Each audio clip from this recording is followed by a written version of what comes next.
अपनी आंखें बंद कीजिए और कल्पना कीजिए कि भयानक युद्ध, बाढ़ और भूकंप के कारण चारों तरफ त्राहिमाम त्राहिमाम मचा है और फिर सब एकदम से शांत हो जाता है। लेकिन चारों तरफ देखते हैं कि बहुत कुछ नष्ट हो गया है।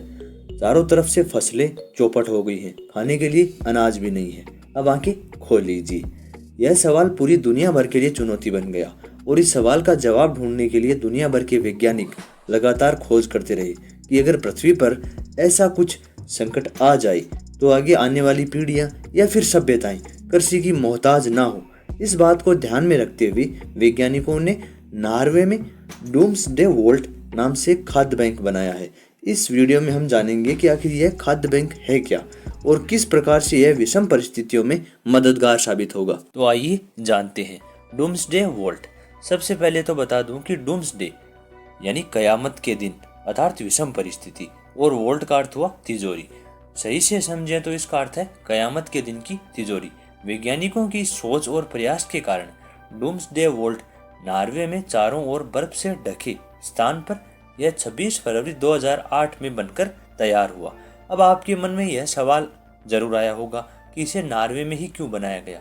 तो यह जगह उत्तरी ध्रुव के सबसे नजदीक होने के कारण सबसे ज्यादा ठंडी रहती है, जिससे बीजों का लंबे समय तक भंडारण हो सके। अब हम यह जानेंगे कि इसे किस प्रकार से मजबूत बनाया गया है जिससे कि बीजों को लंबे समय तक सुरक्षित रखा जा सकेगा। वोल्ट को नॉर्वे के आइलैंड में एक पहाड़ के लगभग 400 फीट नीचे बनाया गया है। इस वोल्ट के अंदर जाने के लिए बहुत ही मजबूत कंक्रीट की सुरंग से होकर जाना पड़ता है। अब इस सुरंग के बारे में आपको बताऊं तो इस सुरंग पर न न्यूक्लियर बम का और ना ही कोई मिसाइल, दोनों का कोई भी असर नहीं होता है। और आगे चलने के बाद एक चेम्बर आता है और आपकी जानकारी के लिए बता दूं कि इस चेम्बर को भी इतना मजबूत बनाया गया है कि न्यूक्लियर विस्फोट भी इसका कुछ नहीं बिगाड़ सकता। अब इस चेम्बर के अंदर तिजोरियां बनाई गई हैं। प्रत्येक तिजोरी का दरवाजा बर्फ की मोटी परत से ढका हुआ है। इसके अंदर का तापमान इलेक्ट्रॉनिक तरीके से -18 डिग्री सेल्सियस पर रखा गया है। एक बात और, इस पूरे सिस्टम को इस तरीके से तैयार किया गया है कि अगर इन तिजोरियों तक बिजली की आपूर्ति या सप्लाई बंद भी हो जाए तो भी इनमें रखे बीजों का कुछ भी नहीं होगा। ये तो बात हो गई कि किस प्रकार से इसे बीजों को सुरक्षित रखने के लिए बनाया गया है। टॉपिक में आगे बढ़ें इससे पहले यार आपसे कुछ कहना चाहता हूँ। मैंने एजुकेशन चैनल स्टार्ट किया। शुरू से ही मुझे इंटरेस्टिंग टॉपिक को पढ़ना और उनको बताना, यही मेरी रुचि रही है और सदा से रही है। ऐसे में मैं अपनी पूरी जी जान लगाकर टॉपिक को कवर करूंगा। मुझे अपनी समान उम्र के साथियों का साथ चाहिए और बड़ों का आशीर्वाद। मुझे पता है आपका साथ मिलेगा तो क्या कुछ नहीं होगा। एक बात और, इस चैनल के माध्यम से मैं आपके दिल और दिमाग दोनों में जगह बनाऊंगा। भगवान मुझे बस इतनी शक्ति देना। सॉरी यार, थोड़ा भावुक हो गया था। चलिए टॉपिक पर आगे चर्चा करते हैं। यह वोल्ट 100 देशों के द्वारा मिलकर बनाया गया ऐसा बैंक है जिसमें भिन्न भिन्न खाद्य पदार्थों जैसे गेहूं, चना, मटर और भी बहुत सी फलियों के बीजों को संभाल कर किसी आपातकाल स्थिति से निपटने के लिए रखा गया है।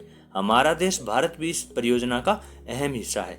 इस तिजोरी में अब तक 8,60,000 से भी अधिक किस्म के बीज रखे जा चुके हैं, जबकि इसकी कुल क्षमता करीब 45 लाख किस्म के बीजों को संरक्षित रखने की है। डूम्सडे वोल्ट की छत और गेट पर प्रकाश परावर्तित करने वाले रिफ्लेक्टिव स्टेनलेस स्टील शीशे और प्रिज्म लगाए गए हैं ताकि गर्मी इसके अंदर घुस ही ना पाए, जिसकी वजह से इसके अंदर की बर्फ पिघले।